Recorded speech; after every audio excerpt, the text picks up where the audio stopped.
And welcome back. Here we are with our final recap of the 2024 season, the NCAA Outdoor Championships, the women's edition. To take a listen to the previous edition, the men's is just before this. But the women's edition, it was quite interesting because it was very tense for a majority of the meet. Um, it looked as if it could go either way. And I think if anybody learned anything, it was Florida, and that you must have a 4x4. And I think they know that lesson on the men's side, but unfortunately, the women's sprinters didn't have the best year, and they learned a tough lesson. But what a great meet this was! We had several meet records and NCAA records on the women's side, some upsets, some shocks. So we're gonna go over them and touch on the right or wrong of the women's preview. But I do want to also say hats off to Arkansas for what was clearly a sensational meet, a strong team effort, regardless of how you feel. Um, that was a very strong performance, even though they had ups and downs and they still found ways to come out victorious. And so we'll go to our first leg, which is sprints and hurdles as usual, and take a look at the 100 meters. And I had it listed as Brianna Liston of LSU versus Mackenzie Long of Ole Miss and Jaden Mays of Oregon, with the dark horse being Kayla Jackson. So right off the bat, I'm starting off 0-1 because I did pick Jaden Mays, and although she did run a great race, it was Mackenzie Long, and it was a Mackenzie Long weekend. She is now etched in the record books for all time. Phenomenal performance by her. Uh, 10-8 to win the 100, 10-8-3. Although it was slightly wind aided, we know that she is certainly capable of running a, excuse me, 10-8-2. She's certainly capable of winning a 100 with the 10-8 win legal. So, and Brianna Liston was second, 10-8-9. Not bad for the sophomore. And I think more to come from her and her, what we expect to be a solid career at LSU. She did make the announcement. Still, not 100% confirmed that she was shutting down her season. Apparently, there were some hamstring issues, but she still had a great championship this past weekend, but unfortunately wasn't able to come out victorious in the 100. Jaden Mays, who was my pick, and on her home field, she did run a 10.95, but she did finish in fourth. The 200 was certainly the Mackenzie Long show. 21-8-3, number two all time collegiately, almost breaking the NCAA record held by Abby Steiner. And this was a win legal. And she just continues to be the top of the 200-meter sprint this year. She's the only one right now under 22 seconds. And it is June, let's be fair, but we haven't seen a sub 22 yet from Sharika Jackson nor Shakari Richardson. And to be honest, I'm not sure too many will be able to hang with Mackenzie. I think she's going to make Team USA. I'm going to make that prediction right now. 21-8-3 is nothing to slouch at. And I think there was a little more in the tank. I think she might have a 21-7 in those legs. So remains to be seen. That was an incredible performance this weekend. I think she's clearly the early favorite to win the Bowerman. The performance she had was just incredible. She really lit it up this past weekend. And then we'll move to the 400, and we had Nikisha Price versus Kaylin Brown of Arkansas versus Amber Anning of Arkansas, and the dark horse being Aaliyah Butler of Georgia. And in this event, I did go with Kaylin Brown of Arkansas. So right now, I am 1 for 2. I did pick Mackenzie Long to win the 200. So I picked Brown to win the 400, and she did run an incredible race, 49-13, but she was second. And that's because Nikisha Price, the senior who has been having an incredible year, not only did she set an NCAA record and a meet record, but she also broke the Jamaican national record. She is the first Jamaican woman under 49 seconds, having ran 48:89. What an incredible performance by her. If you saw that, you thought at the end of that race, because she did ease up with the last probably 5 meters, that maybe she can go even lower than that. Is she a podium threat with a time like that? We're going to be seeing her in Paris, obviously, and she's a great relay runner also. So I'm very curious to see what she does. She is moving on, but very positive sign for Kaylin Brown. 49-13 as a freshman. What? Get out of here. 48-89 also for Nikisha Price. Amber Anning 49-59 and Rosie Effion 49-72. Literally the top they Arkansas went 1 through 4 and all four were under 50 seconds and they finally had a sub 49 runner. Just an incredible performance by those women. Just again, I can't say enough. I was so impressed by Arkansas this weekend. And that 48-89 still just sits in my head. Because I'm like, I remember the last person who ran that time that looked that way, and that was Ana Guevara of Mexico, and when she won the 2003 World Championship. So is, Nikisha Price in for that type of career remains to be seen. But that was a special, special performance. Now let's move on to the 100 hurdles, where I have listed here Grace Stark versus Maribel Casado of Washington State versus Jasmine Jones of USC. In the dark horse, I had Yoveni Mata of Kansas, and my pick was Grace Stark, and so I was correct, 2 for 2. Grace, phenomenal outdoor season. She finally got the outdoor title that she had been waiting for. 12-4-7 into a negative headwind, and I, honestly believe she's a low 12-4. But she certainly, lived up to expectations and was one of the many bright spots for Florida because although they didn't have the depth of the sprints that they wanted to, those they brought, really kind of showed up in the best way possible. There were a lot of PBs by uh, the athletes from Florida. So hats off to Grace Stark, 12-4-7. Maribel Cicado of Washington State was 12-5-6. And Renia Jones of UCF, 12-5-9. It remains to be seen if Jasmine Jones will come back.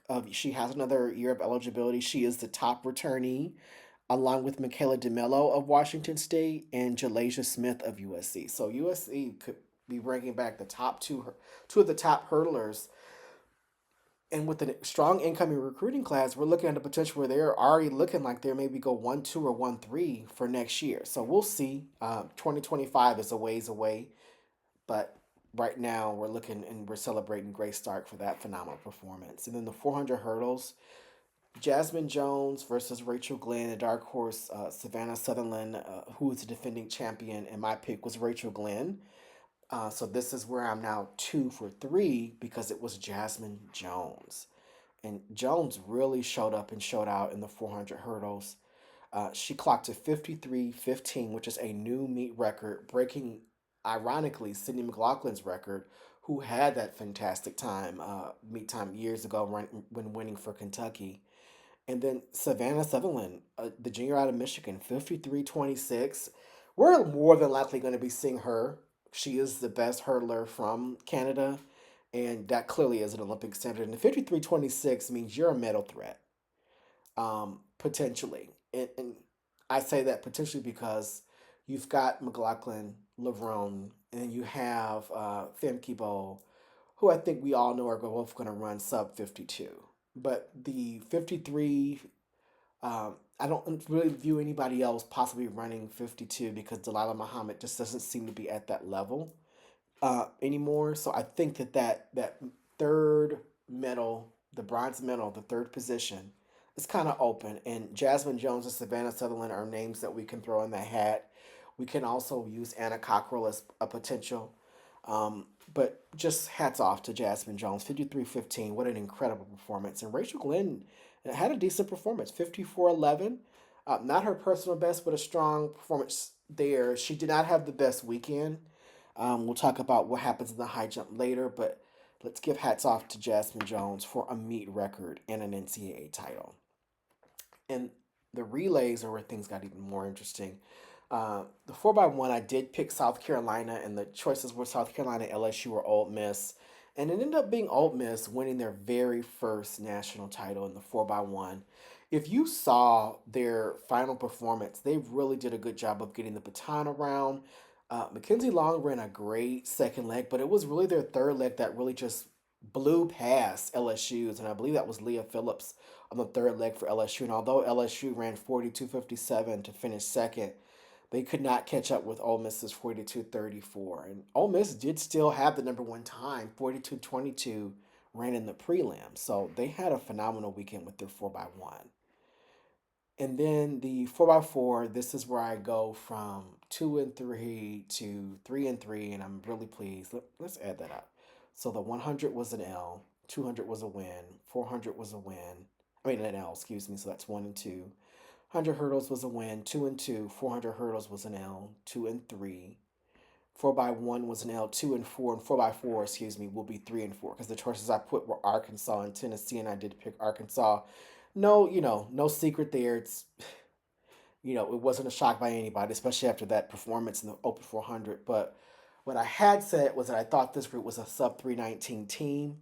And not only were they sub 319, they were a sub 318 team. They set the NCAA record so far away that it'll be a while, I think, before anybody catches it. They ran 3:17.96, and I still think they could have ran faster had they been pushed. If they're a country, they would have been the fifth fastest country of all time. That is insane. That 3:17.96 practically wins for the past several years every major championship. That is an insane performance, and especially when they did it with such a strong lead. Tennessee ran 3:23.32 to finish second. That's clearly a school record that puts them at one of the best of all time. Texas surprised me. I didn't expect to see them run a 3:23.68 for them to get third. They weren't, to me, expected to be in it. I thought it'd be South Carolina, Georgia, or Houston, or even A&M, and it wasn't. It was them. 3:23.68, and that's not even a school record for Texas. That's how strong they have been historically in this relay. And that's our sprints and hurdles, and our next section will be the jumps. And our second leg, I think I said jump, but it's not the jumps, it's distance. And what, it was a lot of expectations that were met. It's pretty much, this is where I will make up ground, except for in one event, and that's the event that we started at, and that's the 800. I'm going to be honest and say I was very surprised at the performances. I had here listed Michaela Rose versus Michaela Rose of LSU, the defending champion, versus Sanu Jalou of Arkansas, and the dark horse is Juliet Whitaker of Stanford, who won indoors. Michaela Rose and Sanu Jalou did not run a particularly good finals, at least to me. They were okay in the prelims. Again, it is the prelims, or I should say the semifinals. But when it came to the finals, they just seemed to be out of it. Maybe the moment was too big for them. But Juliet Whitaker, who was the dark horse, did show up and show out. Again, she was the only athlete to break 2 minutes in the meet, 1:59.61 to finish first. And her teammate, Rayson Willis of Stanford, was a nice solid second, 2 minutes, 17 seconds. 18 points in one event for the Stanford Cardinal. Knew they had to be pleased with that. But Michaela Rose finished fourth with 2:01.03, and Jallo was sixth with 2:01.07. I'm gonna be honest, I was really kind of shocked and disappointed. I thought they would put up much better numbers than that. I really did expect for both of them to not only go under 2:01, but I definitely thought they were going under 2 minutes. Specifically, Michaela Rose. She's ran 1:58 a couple of times this year. So, and she was the defending champion. But I don't know. It just seems that at both championship meets this year, it almost feels like was crumbling under the pressure. I expect for her to make a comeback. I really do. Because I know that she probably looked at that and thought, man, what a disappointment. Because that's not her. She's certainly capable of more. But Juliet Whitaker, let's give her props. She shows up every chance she gets when it comes to a championship. She is one of those people that are just championship level performers.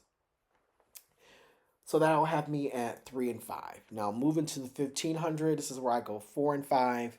I had it as Maya Ramsden of Harvard, the defending champion, versus Flamian Asakel of Florida, the dark horse, as Kimberly May of Providence and Olivia Howell of Texas. And happily, Maya Ramsden of Harvard did win, running a 4:06.62. And Kimberly May was second from Providence, 4:08.07. Asakel was fifth at 4:08.91, and Olivia Howe was eighth at 4:10.05. But hats off to Maya Ramsden for what has been a great season. She's a junior, so we don't know if we're going to see her back next year. We know that for New Zealand, she is hoping to hit that Olympic standard and go ahead and compete for her country for the Paris Olympics. So we'll see. But Maya Ramsden, what a strong year she's had. This is back-to-back years where she's just been solid in this event. And if we're lucky enough to have her for another year, I really do hope she's able to break the NCAA record in the 1500. In the 3,000, this is where I'll go. Excuse me, the 3,000 steeplechase. This is where I'll go 5 for 5, or 5 and 5. So five correct, five incorrect. I had here listed Doris Lemengol of Alabama versus Elise Thorner of Florida versus Olivia Marcusich of Notre Dame, and the dark horse being Greta Karina Uskate of CBU, and my pick was Doris Lemengol, and that's who won. And shout out to Olivia Marcusich of Notre Dame, who went with her majority of that race. And at one point, I thought, oh man, is she going to do it? I think she did leave a little too early because it just sent the signal to Lemon Gold to really just kick it. And she did that. Lemon Gold winning the steeplechase in the time of 9:15:24. An excellent performance by the freshman. That is a collegiate record. Um, excuse me, championship record. And hats off to Lemon Gold.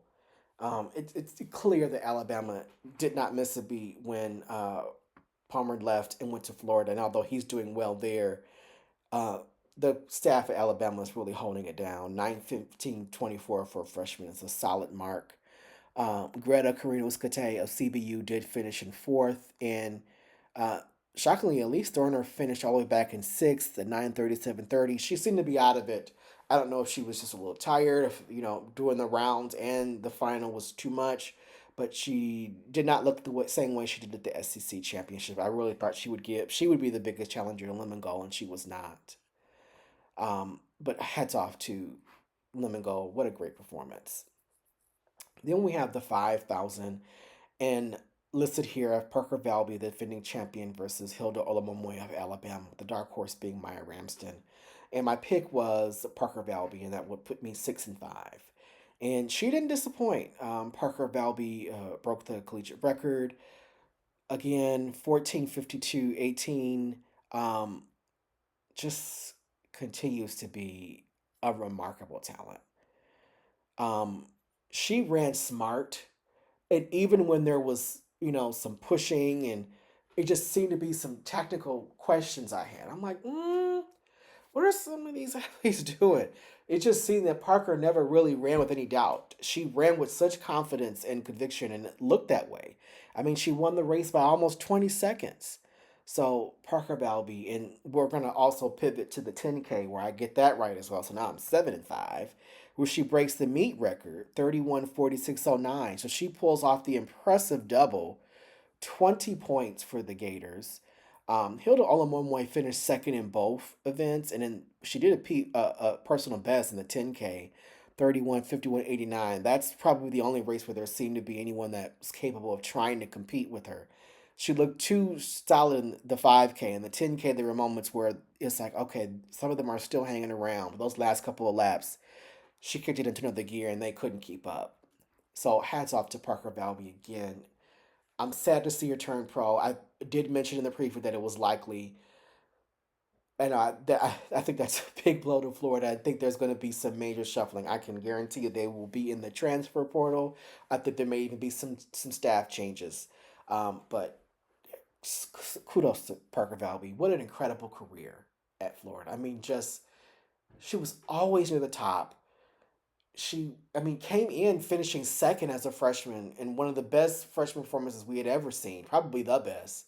And then from her sophomore year on, she's just been the champion. No one has been able to hang with her. And Parker Valby just remains to be the it girl when it comes to distance. And that is our distance coverage. That was, as we saw, just it went as predicted. No major shockers other than the 800, but still great marks. We had, two collegiate records, a meet record. So great performance by the distance athletes. And now we'll fully transition to the third leg, which is the jumps.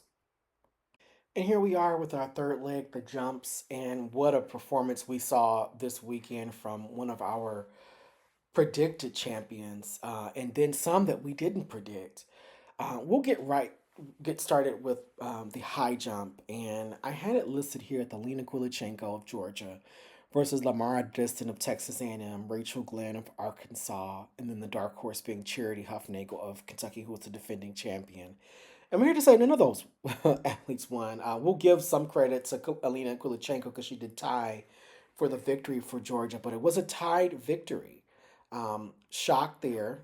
No outright champion. To me, I would have just liked to have seen there be something that can be done to separate those two. I hate hearing there's a tie for the championship, and there was that between Alina Kulichenko of Georgia, 6 feet 5.5, tied for a meet record 1.97 meters with Rose Yaboa, a junior of Illinois.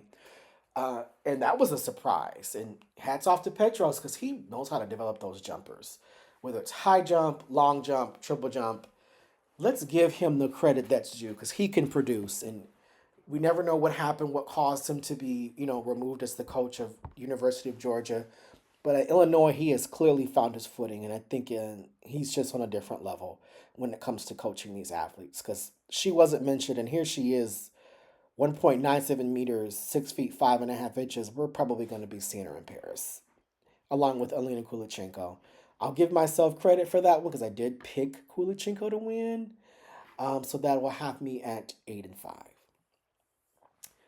Pole vault, we had Hannah Moll of Washington versus Chloe Timberg of Rutgers, with the dark horse being Moll's teammate Nastasia Campbell of Washington. I picked Moll. This is where I was wrong because Chloe Timberg Chloe Timberg, been showing up all season long. And shame on me for not sticking with her, especially since I saw her in person at the Penn Relays and she was fantastic. She's been over 15 feet several times this year, and in fact, she broke the meet record. 15 feet 5.5 inches, or 4.71 meters. Hannah Moll surprisingly finished third, didn't even go over 15 feet, and her teammate Nastasia Campbell finished fourth, with the season best, however. But Chloe Timberg of Rutgers, and she's a junior, so maybe we'll get a chance to see her again next year, and she'll break the NCAA record outright. But she is now the NCAA meet record holder.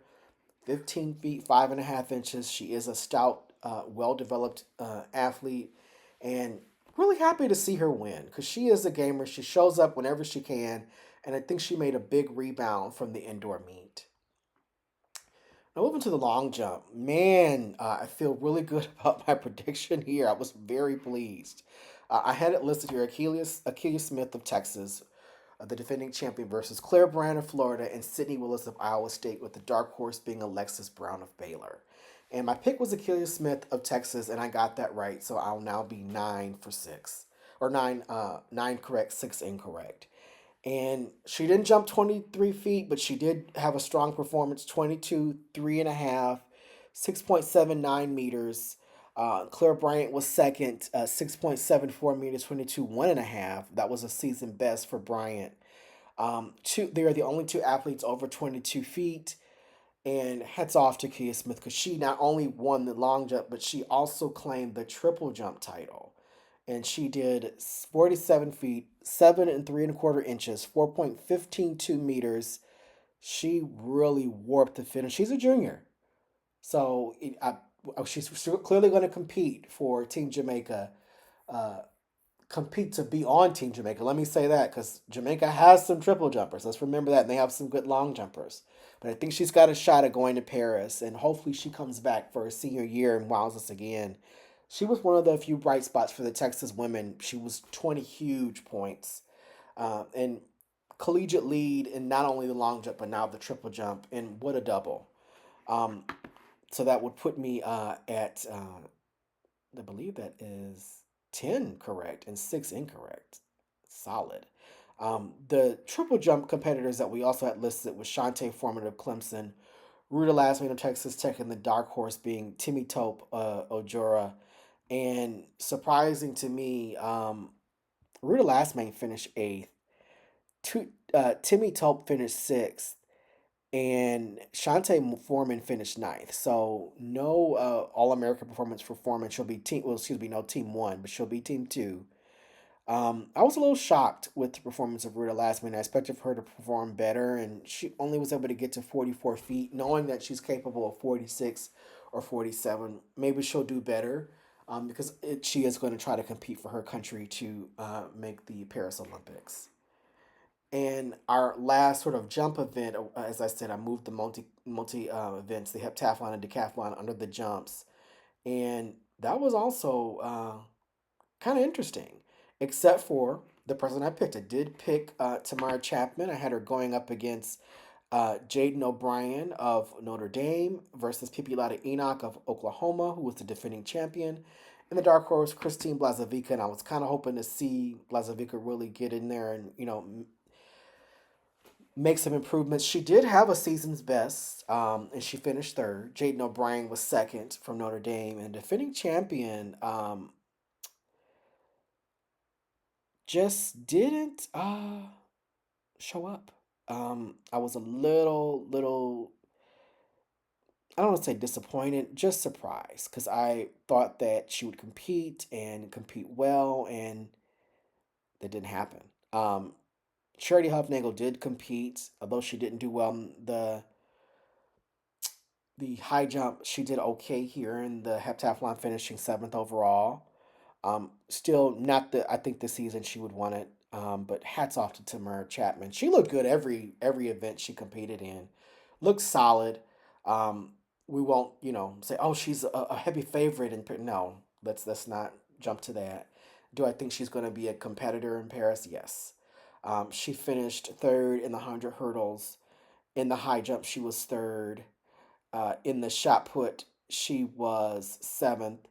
In the 200, she was fifth. In the long jump, she was second. In the javelin, she was fourth. And in the HEP 800, she finished seventh. So no wins, just a solid collection of points from great winning effort. 6,339 points, the collegiate lead. She is a junior, so maybe we will get to see her again next year. That's my hope.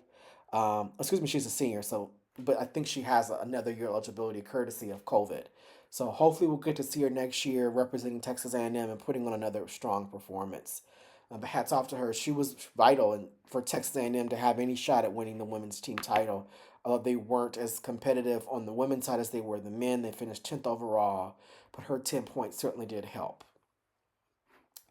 And that is our jumps events. And we'll move now to the anchor leg, which will be the throws and the team title. Our anchor leg here is the throwing events and some shocks here. So I will do a quick recap of right and wrong.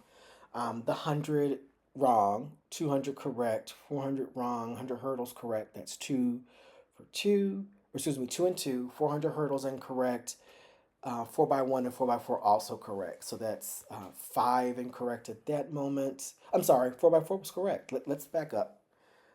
The incorrect was the 100, the 400, the 400 hurdles, and the 4x1. So that would be four in error and three correct. And then the 800 was incorrect, so that had me at three correct, five incorrect.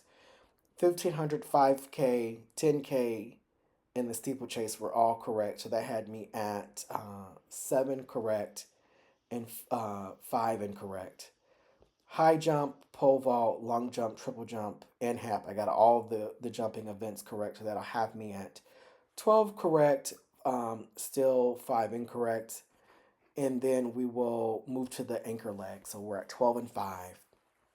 In the shot put, we had listed as Jada Ross, the NCAA record holder of Oregon, and then Maya Lesnar of Colorado State versus Cleveland Johansson of Nebraska, with the dark horse being Alita Van Dalen of Florida. And my pick was Jada Ross, and so this is where I'll be 13 correct. Jada Ross did show up and did represent on her home field very well. She had a very strong performance in the shot put. Not not the same performance that we had when she broke the NCAA record, but were we really expecting that from her after the season she's kind of had? She's been really sort of the queen of the shot this entire outdoor season. Even though indoor we were all about Maya Lesnar, but hats off to Jada Ross. 64 feet, 2.5 inches. Can you believe that? That's not even the NCAA record because she broke it with 65 feet. 19.57 meters, and Jada Ross is a junior, so we hopefully will get lucky and see her again next year. Maya Lesnar did finish fifth, and Cleveland Johnson did finish third. Lita Van Dalen did finish sixth, so they all were all Americans, but Jada Ross certainly did live up to the hype on her home field. And she was supported by also her competitors. So if you see any of those videos online, you'll see they were cheering her on because got to give hats off to the incredible collegiate record holder. On the discus, we had Alita Van Dalen of Florida versus Jaden Ulrich of Louisville, and the dark horse was Veronica Freley of Vanderbilt. I picked Alita Van Dalen, so this is where I will go from 12 correct to now, excuse me, 13 correct to now, 13 correct to 6 incorrect. Um, Alita Van Dalen was not able to capitalize and win the title. She did finish third, 6 points for the Gators.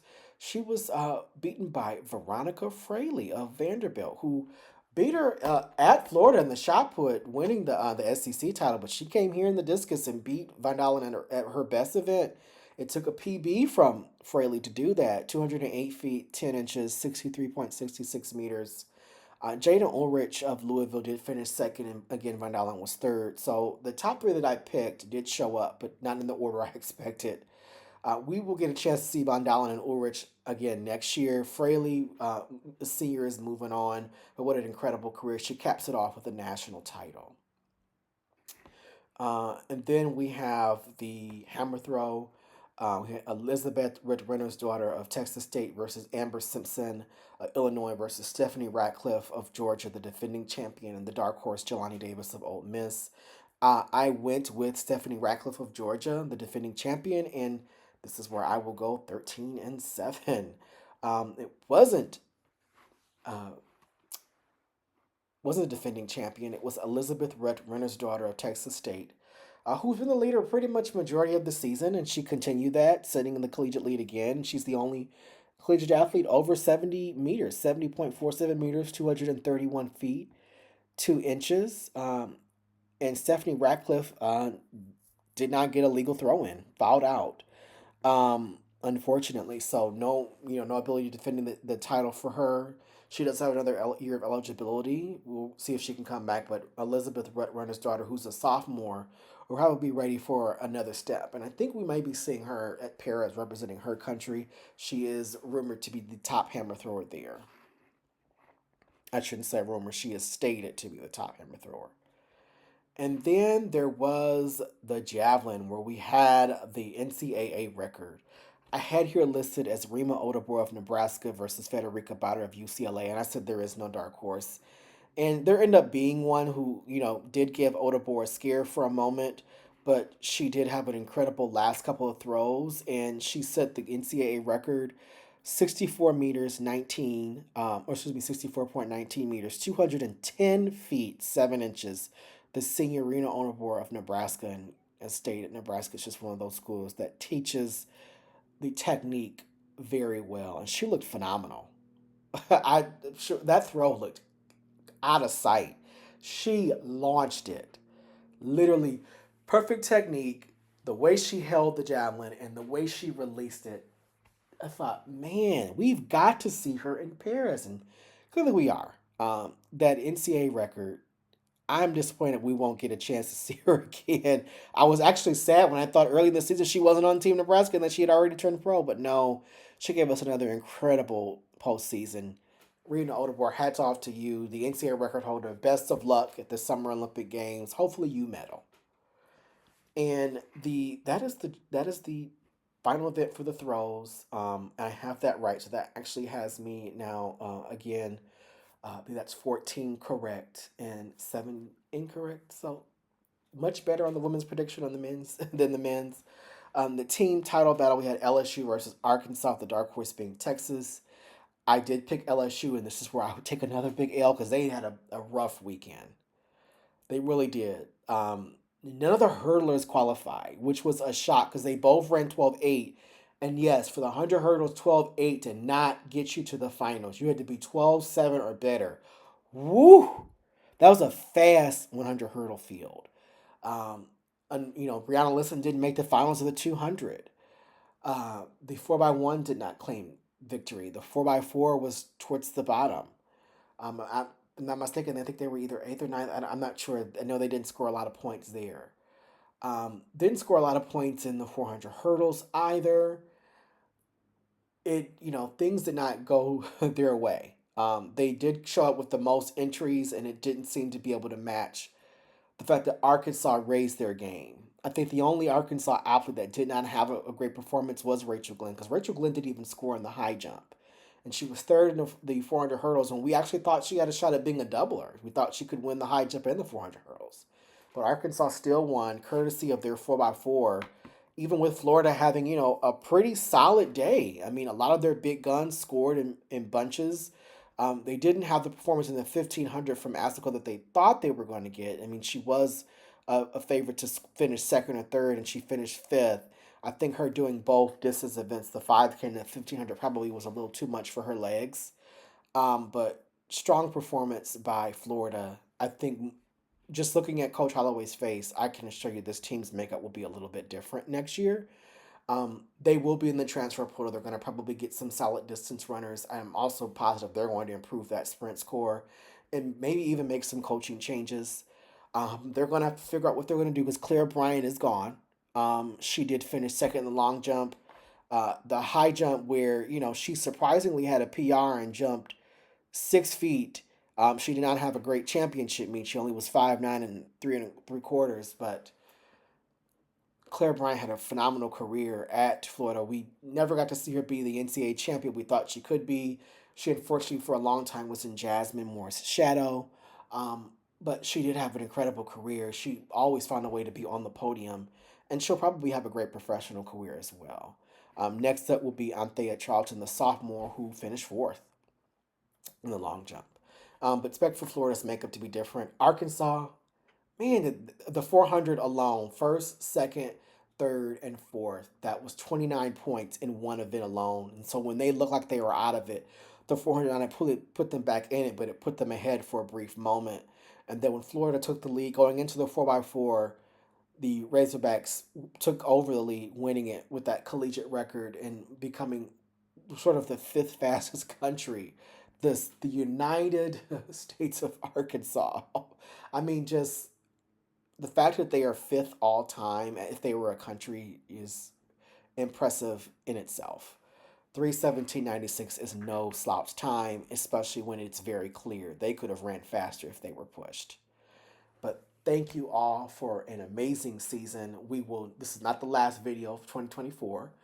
We are definitely going to do a recap, maybe even a preview going into the Olympics, because we know that some of these athletes that not only will we see next year, but that we've already seen that will be moving on, will be competing.